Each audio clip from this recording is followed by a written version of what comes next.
What's better than one Robert Pattinson? Two Robert Pattinsons.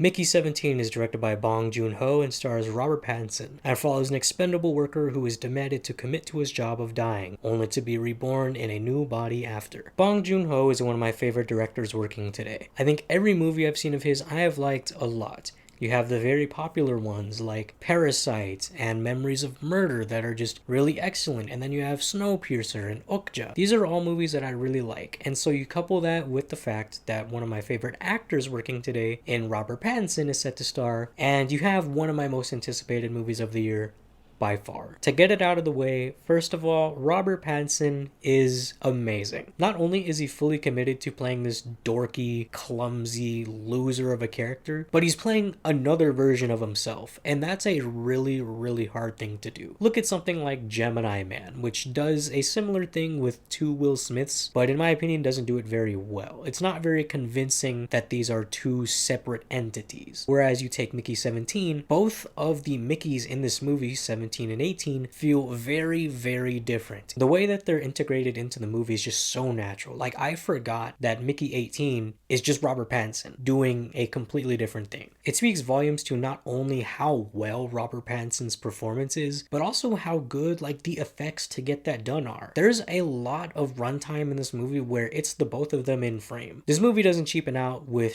reverse shot, where you obviously have like a stunt double shoulder and Robert Pattinson on the other side to simulate the two of them. No, they fully put the two Robert Pattinsons in frame, and it's just, like I said, it's done so well and naturally. And speaking of things being natural, I want to highlight the production design in this movie. It is phenomenal. This movie is very VFX heavy, but you can't really tell. I was never taken out by anything in this movie, and there are like little alien creatures in the movie, and not only do they look amazing and look real, but the way that the actors interact with the aliens in the movie just looks real. Like, that's the only way I can describe it. The way Bong Joon Ho is able to make this movie seamless is just amazing to see. I know that I've talked about Robert Pattinson's performance, and I'll have more to say about him, but I also want to highlight the supporting cast in this movie. Mark Ruffalo, Naomi Ackie, Toni Collette, Steven Yeun, none of them ever felt like they were carrying another actor through this scene. They all just bounced off of each other very well. It was amazing to just see actors acting off of each other. Take, for example, Mark Ruffalo. Throughout the entire movie, he's doing these mannerisms and this voice that is clearly evoking a figure from our real world. When you see it in the movie, you'll know exactly who I'm talking about. But the way that Mark Ruffalo delivers this performance is just so in line with the absurdity of the rest of the movie. Especially when he's across Robert Pattinson in the movie, who quite literally is hamming it up twice as much. Just the bizarreness of the scenarios that Mickey finds himself in the movie is just strange, I think is the best word to describe it. It's a strange story, and especially the way that the events unfold. The beginning of the movie is much different than the end of the movie, and I mean that in a very positive way. With Robert Pattinson starting out the movie with Mickey 17, who's sort of a loser, and then later on meeting Mickey 18, who's sort of a more hardened and stoic Mickey, they make for just really funny scenarios, especially when the rest of the supporting cast comes into play. They just find a way to strike that balance of comedy, and then at the end of the movie, when more of the themes are starting to be presented, drama.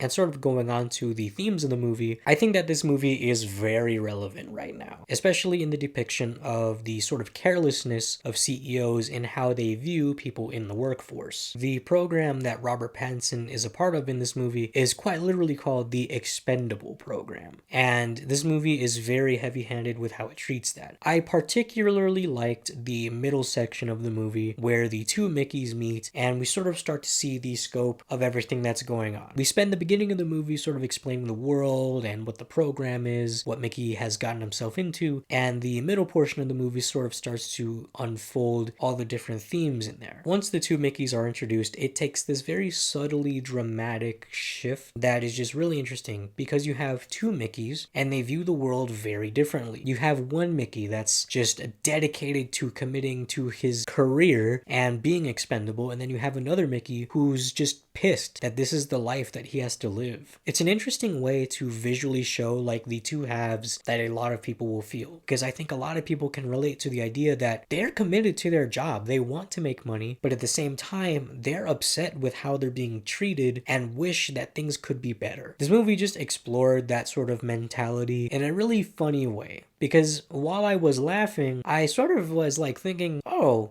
well, that's not really funny. It was a really interesting feeling for like most of the movie. If you're not into like high concept sci-fi, like your Arrivals, your Ex Machinas, your Blade Runners, and even like your High Life, which is also starring Robert Pattinson, you might not like this movie because it leans very much into that aspect. But I think because it leans fully into that, it makes for a really interesting viewing experience. This is a Bong Joon Ho movie that truly feels different from the rest of his catalog, and I loved it because of that. What this movie articulates so well is just showing you that in life there are winners and there are losers, and that's an unfortunate reality that we live in. But there's not necessarily one direct path that leads you in either direction. Like I said, visually you see this with Robert Pattinson, but the supporting cast service shows this. You specifically have people like Steven Yeun's character in the movie who are willing to literally do anything for money and for safety and security, even if that comes at the risk of his friend's life.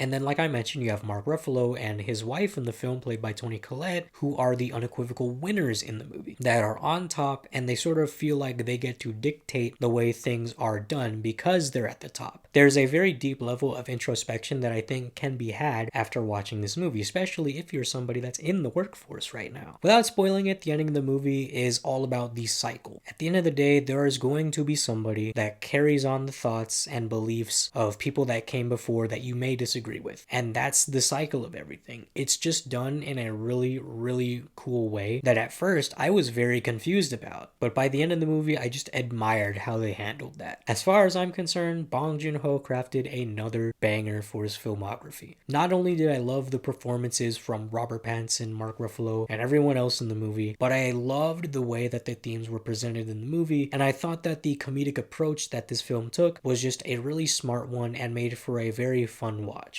I absolutely adored this movie. It scratched the perfect sci-fi itch in my brain, and because of this, I'm going to give Mickey 17 a score of a 9 out of 10.